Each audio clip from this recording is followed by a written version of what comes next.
What's up, guys? Sub-Zerek here, back for another VOD review. Yeah, I still got the boxes in the back, sorry. Okay, look, I wouldn't hold your breath for those boxes being gone. But today we have something really, really special. So this is, of course, YBY1. We've VOD reviewed this guy before. He is rank 1 Vietnam. I would say, in my opinion, the best player in Vietnam and one of the top players in the world. But he's not playing on the Vietnamese server, and he's not playing on the North American server either. He's actually playing on the Chinese super server. So this is something that China runs every set. It's basically like a ladder climbing competition where they take players all from around the world. It's mostly for Chinese players to see like who can climb the fastest here. Are we not going to actually... Ooh, this is already an interesting discussion already about what to sell here, but it's for players all around the world to play, but it's mostly for Chinese players to qualify for their like regional competitions and stuff. So it's a ladder climbing competition. It's really, really hype.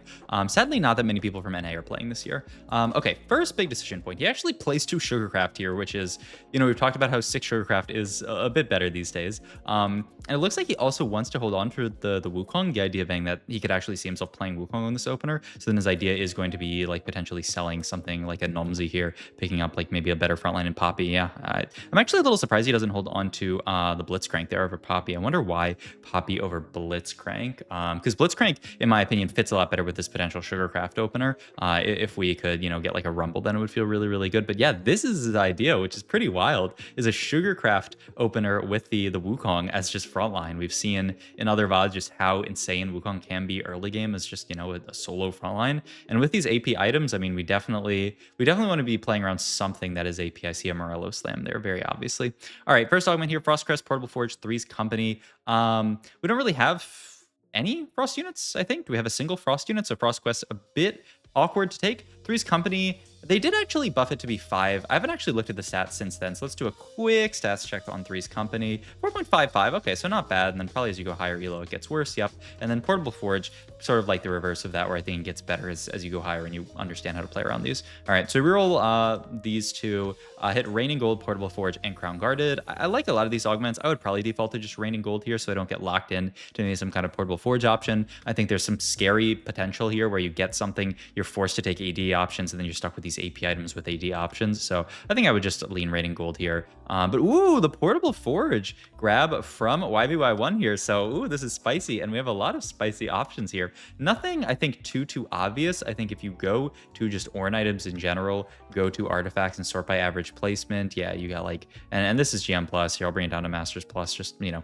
the broken ones on very broken units. I think like stats wise, what's the best one that we could even take here? The statistics don't really like Ludens very much. Where's Anima on here actually? Anima, it's like Anima's middle of the pack. RFC, I actually haven't played around RFC at all. Who do you even put RFC on? Stats say Warwick, and then Seeker's Arm Guard, like fine, good on somebody like a Gwen. I mean, you could certainly see us playing towards like Gwen potentially this game with like Seeker's Arm Guard, throw Morellos onto a backliner, go for blue buff, and then you have really, really good Gwen items. But he's gonna go for the Ludens at Tempest here with the idea that this actually, okay, honestly, after thinking about it, maybe YBY is just a genius.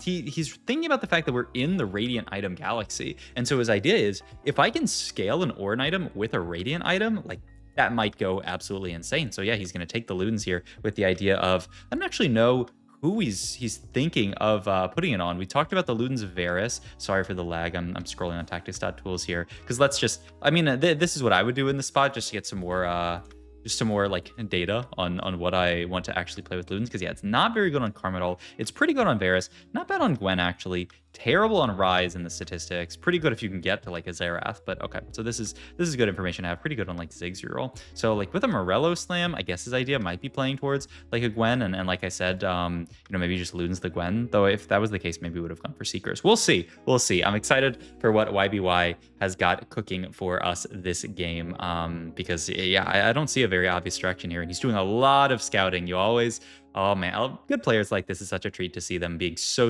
vigilant and understanding. You know, he probably has a good understanding already of what most people in the lobby are playing just from doing a quick scout like that. Or maybe there's something very specific he was scouting for. I'd love to hold like Galio, I guess the left side here, maybe Galio Nunu here. Yeah, this looks reasonable, just to potentially keep the possibility of playing a portal opener, but we're not going to play for that now. We're just going to fit Preserver onto this board. I mean, it almost looks like we're going to play towards a Preserver Karma setup. The only downside to that is, of course, like I said, Loons on Karma statistics don't love it. It's not the worst thing I've ever heard of, but the statistics do not really like it. But hey, maybe we'll be able to get there. My God, this Wukong unit is just a monster here, and we actually are able to hold Wukong pair. I mean, if we get a Wukong pair, then you can kind of hold that until the late game and play around Karma. So we'll see.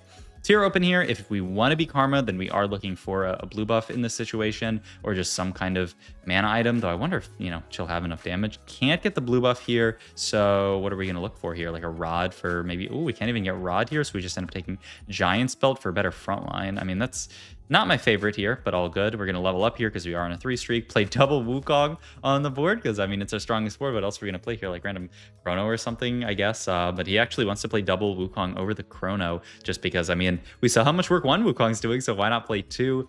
This guy already has a JG and a Ryze with Spoils of War, so I guess this guy's going to be playing towards a Ryze this game. We'll see, though. And hey, we're going to stomp him. 4 streak for YBY1. I mean, I've talked about it before. I'll talk about it every time I watch this guy. I feel like every VOD I review from him, he's just 100 streaking because he is just a beast at playing the early game. Always putting his strongest units in. Always slamming items. Man, this guy is so interested in slamming whatever the game gives him and then just playing from it, which I think is a fantastic habit to have in TFT. I would absolutely, if you told me, this player never slams at item stage 2 and this player always slams at item stage 2, I would take the player always slams, every single day, just because there's so much value in just tempoing out, winning early fights. Sometimes you just win the game for free because you win streak. Also, ooh, this is a really scary fight. Can Bard get through it? And oh my God, he does. So it's going to be a 5 streak for YBY1. Really scary. Also, man, what is going on with this Snorlax? Okay, like, please, man. I'm happy that people are donating to you, YBY. I'm happy that you're getting your bag, but like, come on, we can't have a Snorlax on the screen for half the game. It's a bit much, isn't it? Okay, Glove here. He didn't burn his remover because we have 2 removers here. So his idea being that we can actually, not necessarily have to play for getting a remover now, but maybe like later we'll be able to use 2 to double remove or something, which I think makes a lot of sense. We do have this Rumble now, so we could potentially fit Sugarcraft in, but he's not even interested in it. He would still rather play the double Wukong on this board. I mean, honestly, I like it. And he is going to go for the TG Slam because... if we're playing into something AP like Karma, we don't really value the gloves that much. If you make a Guardbreaker Slam with one of these, it's like really quite awkward because then you're basically your only frontline component in order to make a backline item, which is really scary. So I like the TG Slam a lot. I think it makes a lot of sense in our spot item economy wise. Interesting that he doesn't want to play Sugarcraft, but I guess his idea is that he's not going to play it later. All right, I mean, we rolled over that last augment immediately. Not very interested in that. Scholar Crown's an interesting one because I know they buffed Vertical Scholar a good bit. So yeah, 4.44 looks perfectly fine. Giant and Mighty probably the stronger option just because it's generically strong. And then Blinding Speed I feel like can't even be an option here. So yeah, I mean, Scholar Crown, like I said when we looked at the statistics, I believe that Luden's Echo Ryze is quite bad. Oh, a Lucky Gloves with a TG slammed already. I mean, I think that can just be our take then. We've already made, I mean, we're guaranteed to have 2 Lucky Gloves and maybe more. You could throw Lucky Gloves onto this Wukong here. I think that's the pickup though. Giant and Mighty is obviously fantastic as well. So we'll see what YBY ends up making here. But I mean, these are some really good options to pick from. Kind of the opposite of that last game where we VOD reviewed, where someone was like praying for a decent option. Oh my God, yeah, he is actually not going to take the Lucky Gloves with a glove slammed here. Instead, he's just going to go for the Giant and Mighty. He is that much of a fan of it. I mean, it is, I think if you look at the statistics, it might have, they might say the Giant and Mighty is the best one here, just because, I mean, it's Giant and Mighty. It makes your board really tanky. I mean, every unit can use HP. There's no unit in the game that doesn't want a little bit more HP. There's a Ryze. So like I said, statistics don't really love Ryze, but hey, I mean, if we get offered one, it would be Luden's Morel. The only downside is we would really need to get to some kind of AP item like a Rod for an Archangel here. He is also going to move the TG over to the Olaf here, which I think is beautiful. He has a Sterax onto it, so very good call out from YBY1 to make sure that he's getting that. Will he even hold the Ryze? Maybe he's just not even going to hold the Ryze here, which would be crazy. It would show that he's not that interested in playing Ryze from this spot. He's doing a lot of scouting here, I think, to get a sense for like, do I want to hold Ryze here? And he doesn't end up holding it. Wow. Okay. So we have Belt open, we have Tier open. So I think from this spot, YBY really looks like he wants to play towards maybe like a a Karma and Olaf game. Maybe I should do a VOD review on that because I saw him playing it actually earlier on in the stream, and certainly looks like it's what he's angling for here. There's a Gwen, so hey, that's the potential holder of this Ludens, and I mean the glove can end up being Hodge, would be perhaps the idea that YBY has here. He's just going to level for the Gwen here, still gets to make 30 gold, so feels good. Just needs to win a couple more fights. He's not even going to take the free reroll here, or well, the 1 gold reroll here.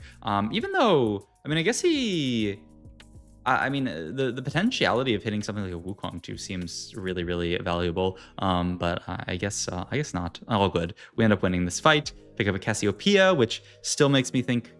I mean, it makes me think more of like that Karma idea that I was talking about. But hey, we'll see. Also, I just realized that he sold his Wukong pair. I guess he sold it to make income, with the idea being that we're not going to play Wukong late game. So I guess that's why he doesn't really care about taking the free refresh. He doesn't have Wukong paired. He's got Shen paired at this point, but he's going to immediately sell that. So yeah, and he's gonna. This is really, really smart. Get the Jinx in here for the both Sugarcraft and Hunter. This benefits our 2 strongest units, which feels great. This is actually kind of a scary fight because of that. That portal bomb that hopped onto our backline, but we did make it through, so it was a free 10 streak. And hey, these are not bad players. You know, being able to 10 streak here on Chinese Super Server is crazy. These are some of the best players in the world. All right, we get our pick here of item to take. Static's Favor looks pretty good. I know back in the day it used to be like broken. I do think the Radiant items are like generally not too poorly balanced. I did hear a very, very nice tip from people that you need to filter out 10 portal when you're looking at Radiant items, because if you don't, then you get these items become very, very biased based upon the fact of like what 10 portal ends up rolling. So thank you for all the people who pointed that out. So the statistics say Static's Favor is quite good, and I think it makes a lot of sense in our spot where we're looking to play AP. Obviously, Luden's going to be doing a ton of magic damage. We don't have MR Shred yet at this point. Obviously, it's probably not going to be Radiant Morellos unless we want to reforge this Morellos. And, you know, Bulwark's Oath and this other stuff looks fine. I like Static's Favor here. We'll see what YBY ends up going for. I don't think, yeah, none of the quote-unquote broken ones, depending on the stats, look I mean, statistically, it really looks like we've gotten to a relatively balanced spot. Looks like you don't really want a Radiant Archangel or Radiant Jackshow statistically, and like these don't look that great. But I mean, best one being 4.14, worst one being 4.72 is really, it's not amazing, but it's not so bad from a balance perspective, especially because there's so many to balance around. So we'll see here. 5 seconds left. YBY pick something. Oh my god, that was close. All right, he does end up taking the Static Shiv. He does end up also potentially picking up the blue buff here. So we'll see if he wants to slam that. I imagine that is what he is playing for, either Gwen or Karma here. And yep, gonna move these items over to Gwen, make the BT, make the Radiant Static Shiv here. And yeah, the idea is that we're gonna put these items onto Gwen. So I mean, I think it makes perfect sense. And the idea being that we are going to play, we'll see what version he plays. You know, we've talked about the 4 warrior version. He does have this Morello and the Static Shiv, which I think would be really, really good Karma items. So perhaps those will, oh my god, that is so sad for us that we don't actually get to keep our streak there, because we're about to level and roll this round. Okay, last augment here. Looks like he's really, ooh, he goes for the little buddies last second. It'll be interesting to see what little buddies we actually end up fitting on this board. Obviously, like Zillion's not bad. There's a Rakan pair. There's a Taric. And a Ryze. So now he's going to actually hold on to the Ryze because he has this Taric here. This is really, really nice flex play out of YBY1. He picks up a Camille here. There's Bard 2 that he can play around. Bard. I don't think I've talked about this unit enough, but Bard is just a monster that you can play around in the mid game. He's just so good. And wow, he's going to get out of the Olaf, pivot his board into a pretty interesting, so this is kind of like a Karma board, except we're not playing Karma on our board, we're playing the Camille that we just hit. We're holding on to Karma right now, but we just want to play around the 3 preservers. Bard 2 certainly better than Karma 1 here, especially because we don't actually have the blue buff onto her. There's Emilio. Okay, so this is something that we can think about as well. He's going to fit the Taric onto the board for now, move these items off of Bard onto Emilio just to get him casting faster, because we have so many units that we want to itemize. Not looking at this point to play around Vertical Warrior, just because I think it's too hard to play around 4 Warrior when you have Morello Static Shiv. You just need somebody good to hold on to these items. Though I guess you could always just play 4 Warrior plus the Emilio eventually. So looks like he's not that interested in it here. And this is just going to be our setup here. Holding on to a lot of different units, actually. Still holding on to that Taric, holding on to Ryze even, which is really, really interesting. I'm really, really hyped to see what board YBY puts together this game. We have, I think it was Glove and Belt open here. Yeah, so I imagine we want to go for some kind of defensive item. Warmogs looks pretty good. He's just going to end up taking the bow here, actually, which, once again, I'm not actually sure. There's a Fiora pair. He's got Kallistan playing randomly. And oh my god, wait, this is a full pivot. The second he hits Taric too, look at this. This is wild. And oh my god, is he going to... Oh my god. This guy is not normal.